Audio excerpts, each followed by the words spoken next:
오늘 우리에게 주시는 하나님의 말씀입니다. 구약성경 창세기 26장 12절에서부터 25절까지 말씀. 구약성경 36페이지. 구약성경 36페이지. 창세기 26장 12절에서부터 25절까지 말씀.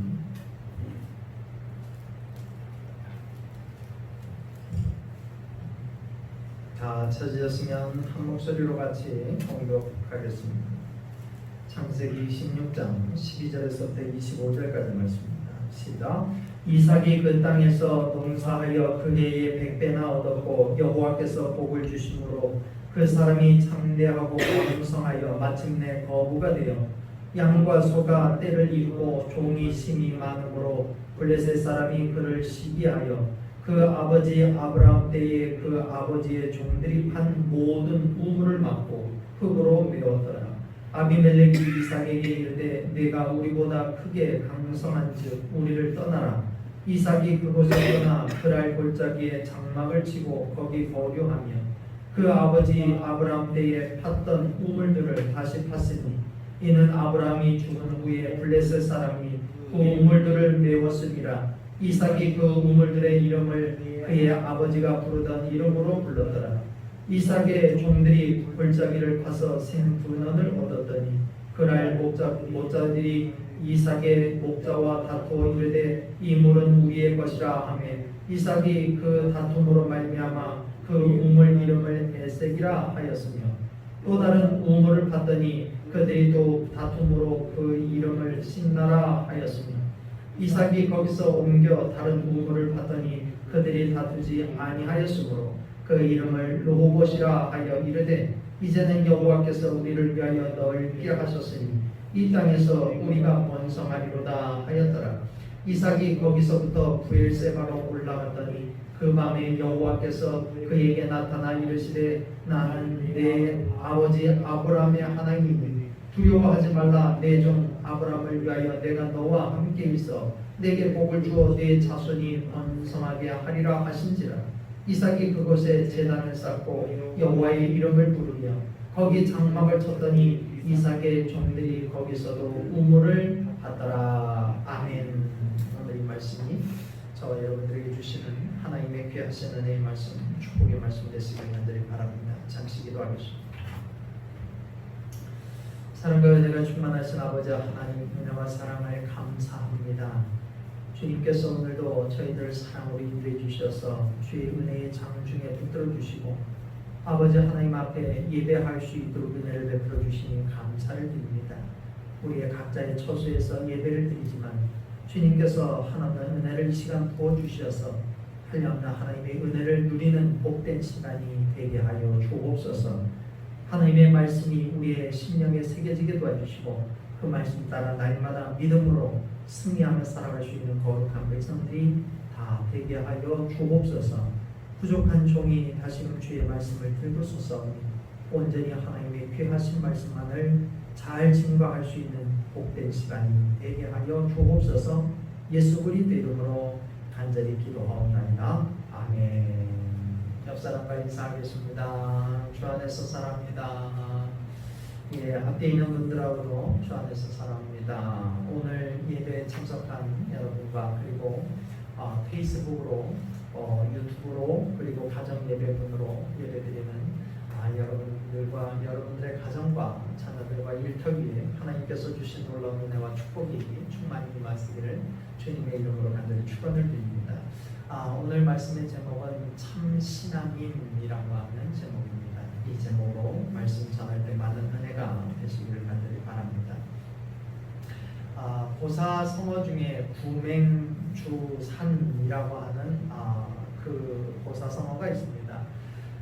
이 고사성어는 구맹주산인데 개구자를 쓰고요. 맹자는 사나울 맹자, 그리고 주자는 술주자를 쓰고 그리고 산자는 실산을 써요. 이게 이제 한비자에 나오는 그런 고사성어인데요. 이 말의 뜻은 개가 사나우면 술이 쉬어진다, 그런 뜻이에요. 이 고사성의 고사성화의 유래가 있습니다. 이 유래가 이런 유래가 있습니다.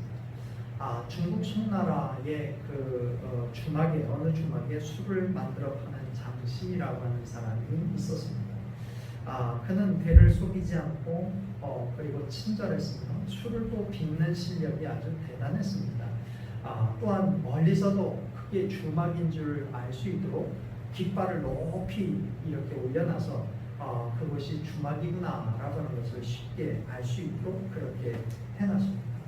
그런데 신기하게도 주막에 술은 도저히 팔리지 않는 거예요. 그래서 주막에 술이 팔리지 않으니까 그게 독에서 계속해서 있다 보니까 씌어진 거예요.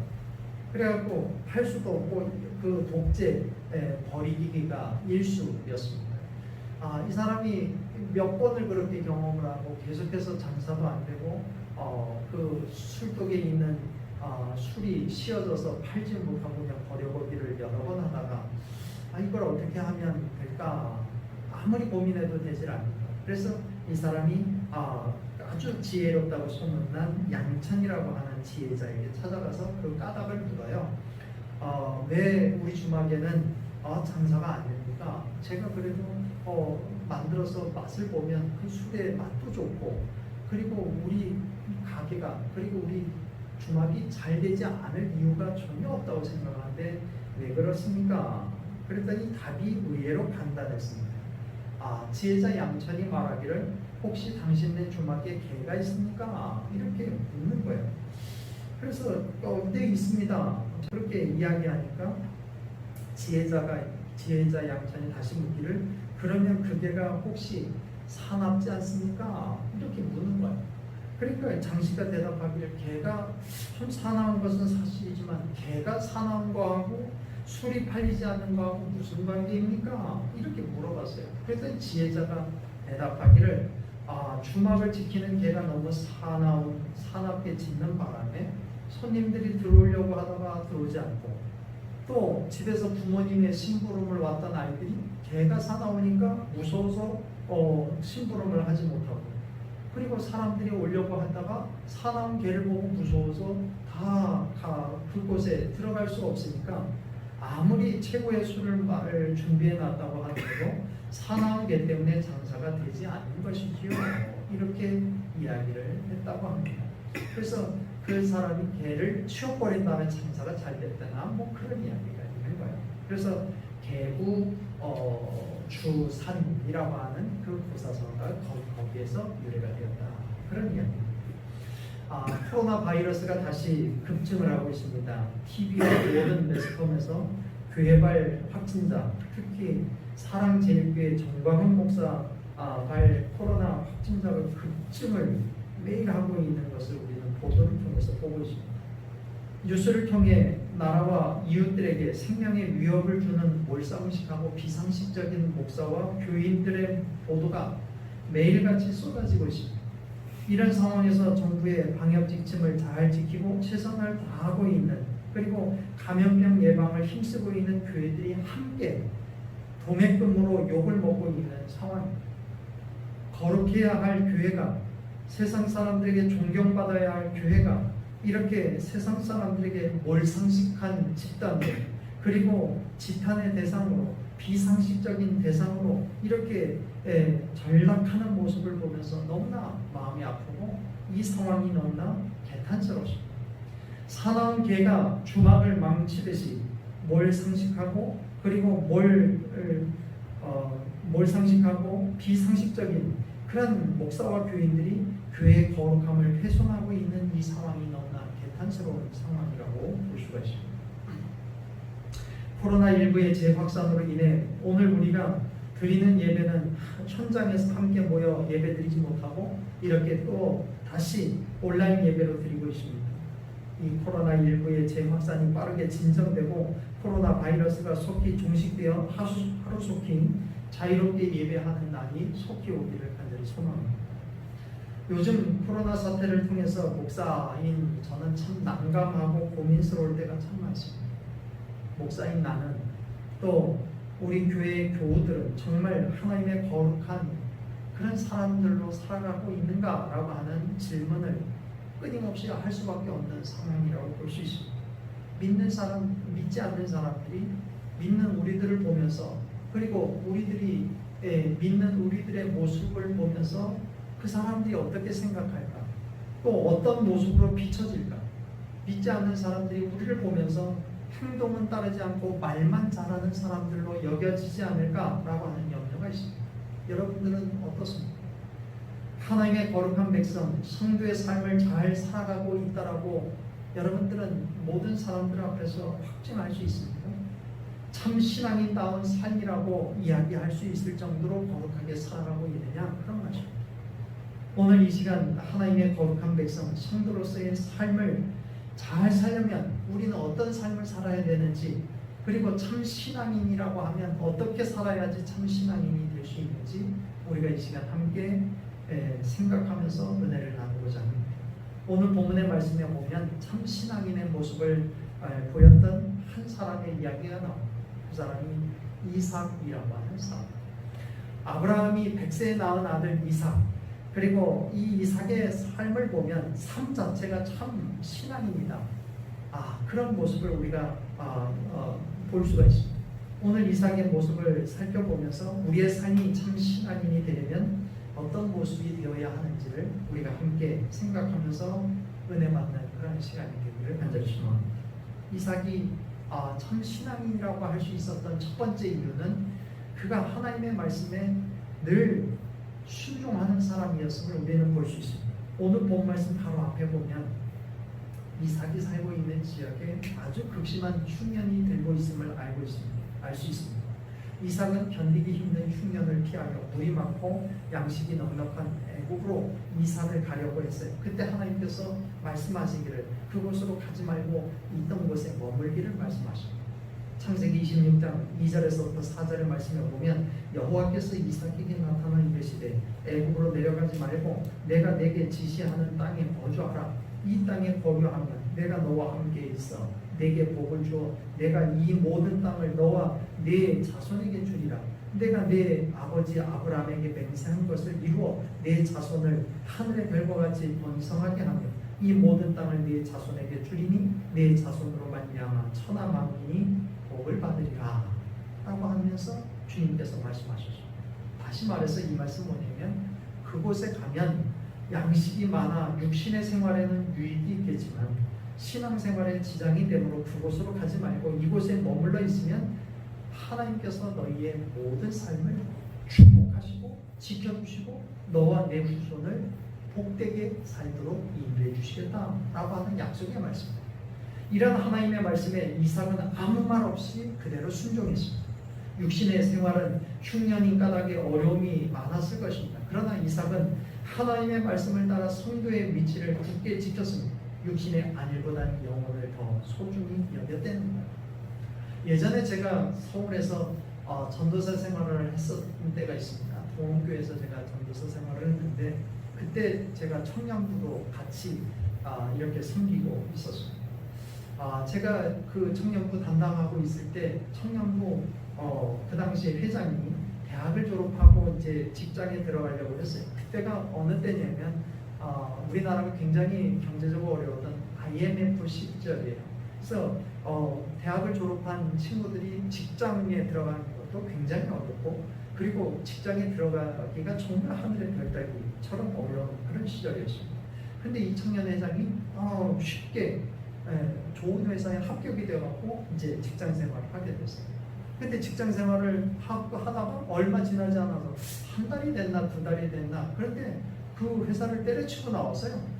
그래갖고 사표를 내고 나왔다는 거예요. 그래서 왜 사표를 냈냐? 왜 직장을 그만뒀냐? 좋은 직장 왜 그만뒀냐? 그렇게 물어봤어요. 그랬더니 주일에도 나오라고 해갖고 자기가 주일 때는 자기가 믿음의 사람이기 때문에 교회 가야 되기 때문에 주일 안 나올 수 없겠느냐? 그랬더니 안 된다고 그래서 사표를 던지고 나왔다는 거예요. 주위에 많은 사람들이 걱정을 했어요. 아니 그렇게 좋은 직장을 왜 나왔느냐? 요즘같이 취업이 잘 되지 않는 상황에서 그렇게 사표를 던지고 나오면 되겠느냐? 라고 하는 이야기를 했어요. 그때마다 이 청년은 이야기하기를 걱정하지 않는다고 하나님께서 알아서 하시지 않겠느냐고 하나님께서 내가 하나님을 믿는 것이 더 중요하지 직장 생활하는 게 더 중요하지 않는다고 그러면서 이 친구가 그렇게 이야기했어요. 그런 다음에 이 친구가 사표를 던진 다음에 또 다른 회사를 위해서 직장을 얻기 위해서 열심히 그 이력서도 내고 직장을 구하는데 잘 되지 않는 거예요. 한 달이 가고 두 달이 가고 6개월이 지나고 거의 1년이 가까워질도록 직장을 구하지 못했습니다. 일이 이렇게 되니까 제가 오히려 걱정이 되는 거예요. 하나님을 예배하려고 하나님을 잘 믿어보려고 직장을 때려치고 사표를 던지고 나왔는데 이 청년이 직장을 못 구하면 다른 청년들에게 제가 뭐라고 가르치겠어요? 하나님을 의지하고 이 청년이 뭐 직장을 그만두고 다시 새로운 직장을 얻으려고 하는 것을 게을리한 것도 아니고 자기 준비를 열심히 안 한 것도 아니고 열심히 그 직장을 구했는데 구하지 못하니까 다른 청년들에게 뭐라고 가르칠 수 있겠어요? 그래서 제가 오히려 걱정이 돼서 그 청년을 위해서 많이 기도했던 생각이 나요. 본인은 물론 열심히 기도하면서 직장을 구했어요. 결국 어떻게 됐냐? 1년이 채 가기 전에 그가 다녔던 회사보다 훨씬 좋은 회사에 이 사람이 합격이 됐어요. 그래서 거기에는 조건이 주일을 쉬는 조건으로 이전의 회사보다 훨씬 더 좋은 직장에 그렇게 들어가게 되었음을 볼 수가 있었습니다. 여러분, 주님의 말씀에 순종하는 것이 사실은 쉬운 일이 아니에요. 하나님이 기뻐하시는 일에 순종하는 일이 어떻게 보면 손해보는 일같이 보일 때도 있어요. 어느 때는 하나님의 말씀에 순종하는 것이 인생이 늦어지는 것 같은 그런 생각이 들 때가 있고 인생이 이렇게 살다가는 망할 것 같은 생각이 들 때도 있습니다. 그러나 우리가 하나님 앞에 순종할 때 하나님께서 우리를 도우신다는 사실을 우리가 기억하고 있습니다. 하나님께서는 절대로 하나님 말씀에 순종하는 자를 그냥 내버려 두시지 않아요. 하나님의 말씀에 순종하기 위해서 부단히 애쓰는 자들을 하나님께서 내버려 두시지 않으세요. 하나님께서 그들의 앞길을 열어주시고 순종하는 자들을 반드시 축복하시고 축복의 길로 인도해 주시는 줄로 믿습니다. 여러분, 이삭이 하나님의 말씀대로 했어요. 극심한 그런 가뭄에도 불구하고 그가 그 애국으로 물이 많고 그리고 넉넉한 양식이 있는 애국으로 가지 않고 하나님이 지시한 땅으로 갔어요. 그래서 그곳에서 생활했어요. 그랬더니 때가 되었을 때 하나님께서 이삭에게 이러한 축복을 주셨다는 거예요. 오늘 본 말씀 12절에서부터 14절에 말씀입니다. 이삭이 그 땅에서 농사하여 그의 100배나 얻었고 여호와께서 복을 주심으로 그 사람이 창대하고 왕성하여 마침내 거부가 되어 양과 소가 때를 이루고 종이 신이 많아졌다 라고 성경은 우리에게 기록하고 있습니다. 여러분, 마침내 거부가 되었다는 것은 무슨 의미를 갖고 있습니까? 하나님의 뜻에 순종하고 기다렸더니 하나님께서 넘치는 축복을 그에게 덧입혀 주셨다라고 하는 사실입니다. 여러분, 하나님께서 축복하실 때 우리 인생의 흉년이 풍년으로 변하게 되는 줄로 믿습니다. 가난이 변화되어서 부자가 되고 하나님이 축복이 임할 때 실패가 변화해서 성공이 되고 하나님의 말씀에 순종할 때 우리의 삶이 하나님의 복을 누리는 축복의 백성으로 변화되어 살아가는 줄로 믿습니다.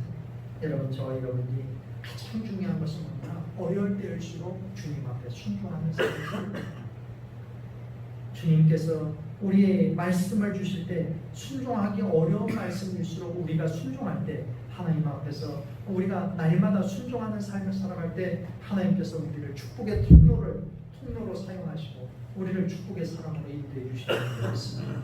저와 여러분들이 늘 참 신앙인이라고 하면 먼저 주님의 말씀에 순종하는 자의 모습으로 살 것을 주님께서 요구하신다는 사실을 기억하고 순종의 삶을 잘 살아가시는 주의 백성들이 다 되시길 주님의 이름으로 간절히 축원을 드립니다.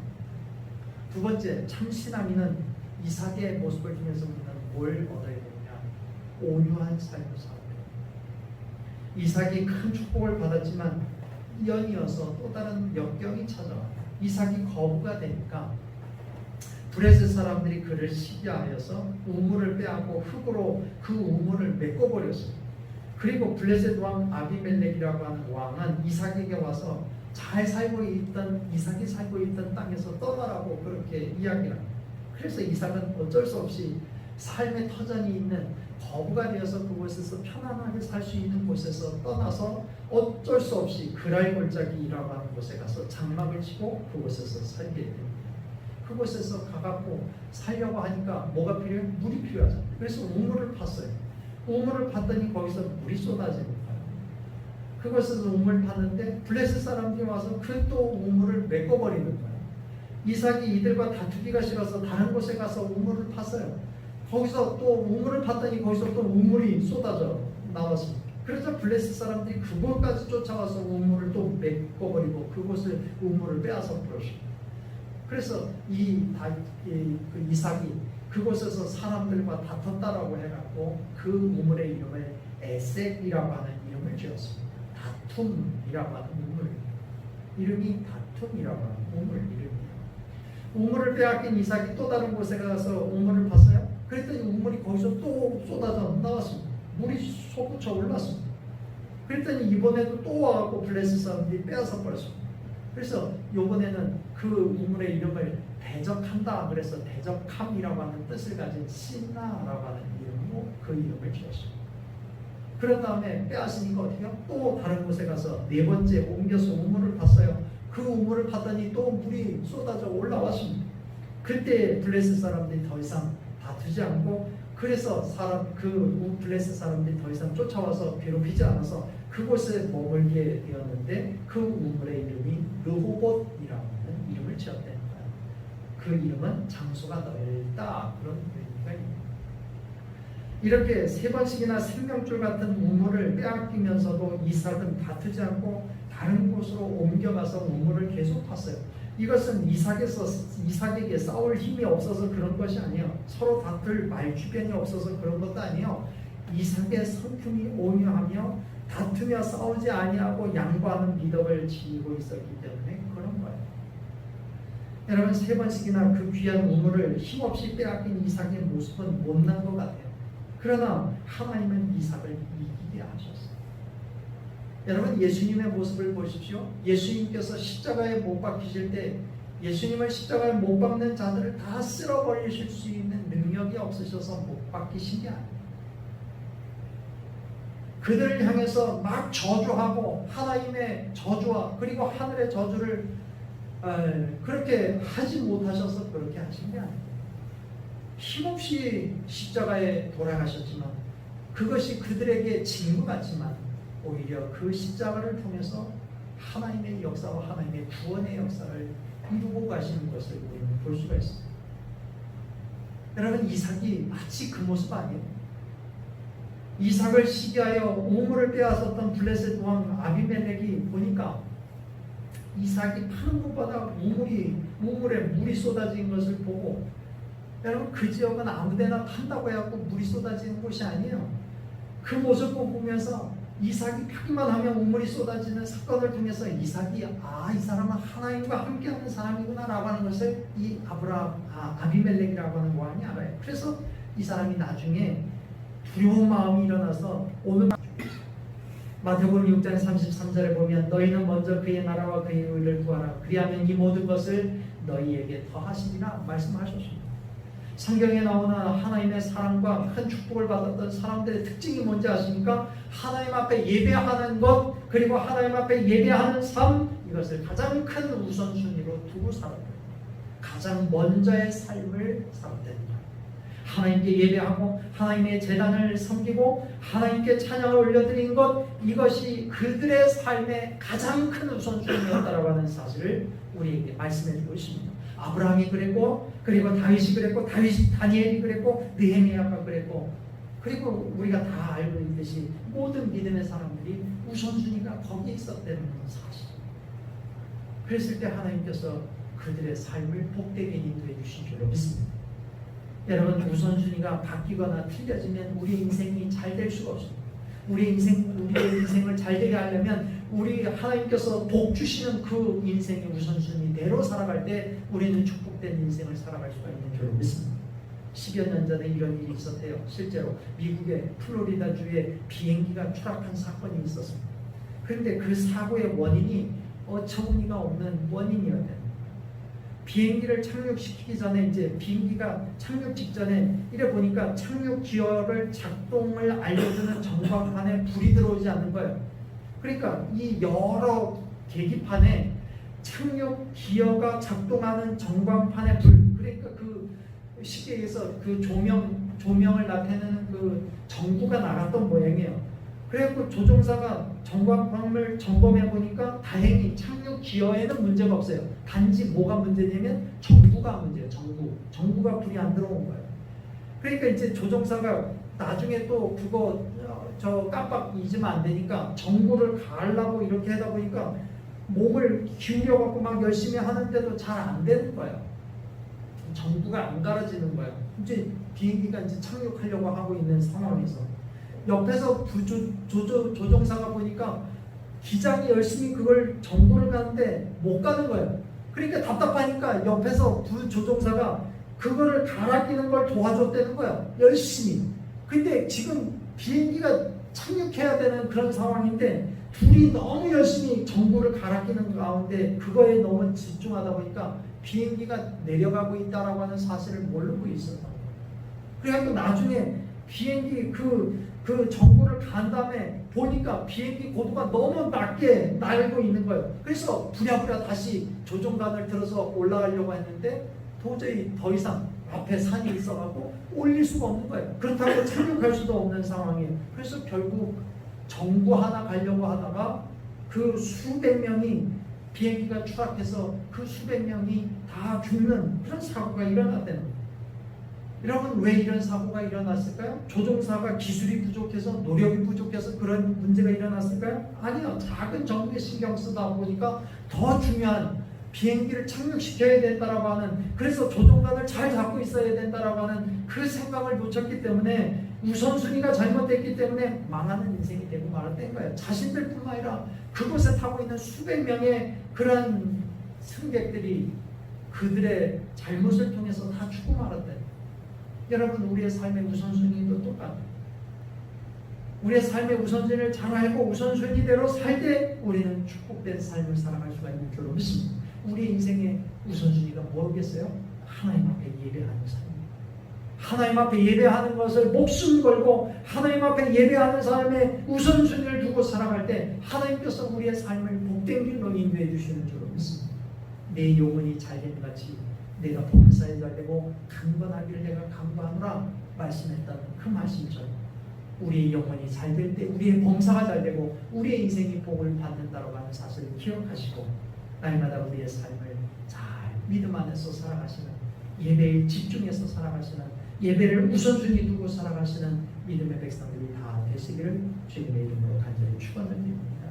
오늘 말씀처럼 우리가 참 신앙인의 모습으로 하나님의 말씀에 순종하고 그리고 온유하고 예수 그리스도의 십자가의 그 온유함을 닮아 살아가시고 또한 주님의 말씀의 우선순위 그리고 예배의 우선순위를 두고 살아가는 참 신앙인이 되셔서 언제 어디서든지 주님을 영화롭게 하는 믿음의 삶을 잘 살아가시는 저와 여러분들이 다 되시기를 주님의 이름으로 간절히 축원을 드립니다.